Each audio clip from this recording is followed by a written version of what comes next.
What is up, everybody? Merry NJ08 here with my first Adobe Photoshop tutorials, tips and tricks. And I'm going by the questions that I've been asked on Twitter. And the first question that I've been asked is, how do you perform an action? And tell us a little bit about an action and what it is used for. How would I use an action? Give me like a scenario. So I'm going to be honest, what I'm going to be doing in these upcoming tutorials is most of it, 90% of it, is going to be what I use on a daily workflow. So what do I use? What real, in the field techniques do I use? And I figure, other people would use them. Not everybody, but if it's a daily workflow for me, it's pretty commonly used. Also, depending on what you're doing in Photoshop. So for me, this will be mostly my workflow edits. And the first one I will tackle is actions. So what is an action? Well, an action is you can actually record something that you do in Photoshop to replay it. Almost like you're playing an audio file.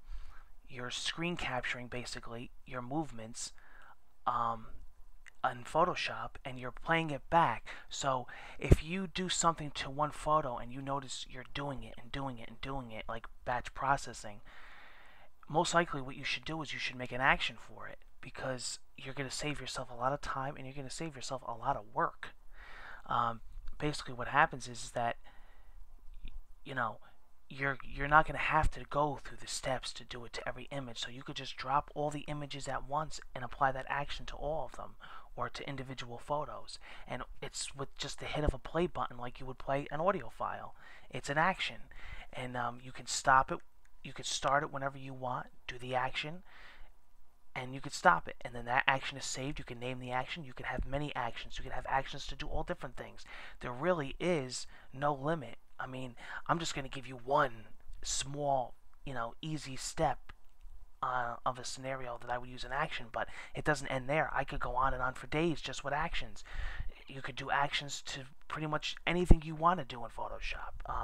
If you're doing adjustment layers and adjustment tweaks, vibrancy, exposure, cropping, and you're going to apply that to a lot of images, and you want to pretty much keep doing the same action over and over again, it's going to save you a lot of time, and it's going to save you a lot of work, especially when you're doing it in a business and you're doing it for a living, and time is money, and you want to get on to the next thing and not have to worry about these little tweaks that you're constantly doing in the daily workflow. Actions is going to help you. So they wanted me to talk about actions, so I wanted to get that out of the way. Bit of house cleaning. Now let's actually do actions now. What we're going to do is we're going to go into my library here. We're just going to pick a random picture. We'll do a HDR shoot of a Jeep that I did for a client in Florida. Okay, so there's my image. Now basically what we're going to do is we're going to apply an action. So let's just say, for the sake of it, I want to make this a black and white image. Pretty easy, right? Well, first what you want to do is you want to go to Windows. Okay, the window file. And if your actions panel isn't already up, you don't have to do this, but if it's not up and you don't see the check mark next to it, make sure it's checked. As you can see here, we have our actions panel. Okay, we can even drag this out. For the demo purposes of this video, I'm going to do that. And there's some actions, some presets, some I made. Okay, so we're going to start an action. So we're going to make this image black and white, because we have a lot of images that we want to apply the same effect to. So we're going to use an action. So we are going to actually we're going to create a new action. So we're going to go to the right button here. We're going to hit new action, and we can label it. So I'm going to say black and white. We're going to hit record. Right now the action is recording. Now it's not on a time base limit, it's on a movement limit. It's what you do. It's not going to actually start working until you start moving your mouse cursor around. So it's on record now, so no matter what we do to this image, no matter what we do, it's going to record it. Okay, we just labeled it black and white, but if we started doing something else, it's going to record it. Okay, that's just the name that I labeled for the action. So it's recording now. So we're going to keep it black and white, and we're going to go to our black and white option here under adjustments. We're going to click it. Okay, there we go. So I want to make a little tweaks. Okay, so I'm going to get the modify slider, and I'm going to make it a little bit more dramatic, and I'm going to bring in those blacks just for the purpose of this video. Normally I wouldn't do this to this image. Okay, we're done. So we hit the stop button. Now that action's done. That action is recorded and made, and you can notice here it says black and white, and then it shows you the two things you did. Okay, so that action is always going to be on there. You could add more, you could delete it, whatever you want to do. You could rename it.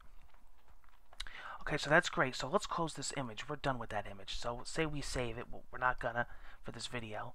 Now I got a couple more images. So I'm going to open up 2 more images. I'm going to open up this image. Well, actually, we don't want to open up a black and white image. We want to open up a color image. Okay, so let's see. What do we have? Okay, we're going to just open up something quick. These seagulls flying. Okay, let's open up another one. Okay. Open up. Nice image that I took at dusk in Florida. Okay, so we got those 2 images. Now we want to apply the action, but we don't want to go through all the trouble to do the adjustments, black and white, the contrast sliders.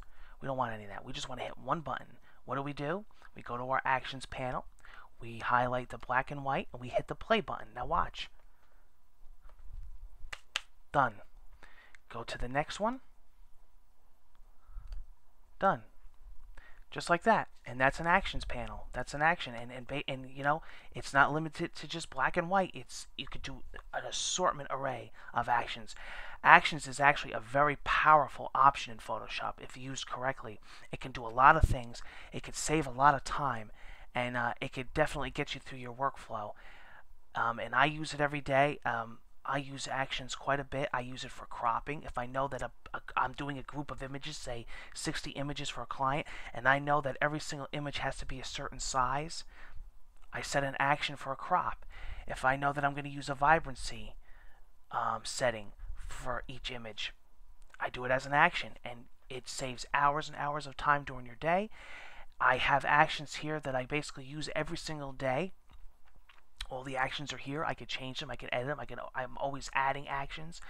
Sometimes I come across an image, a group of images that I'm doing a specific tweak or edit to them.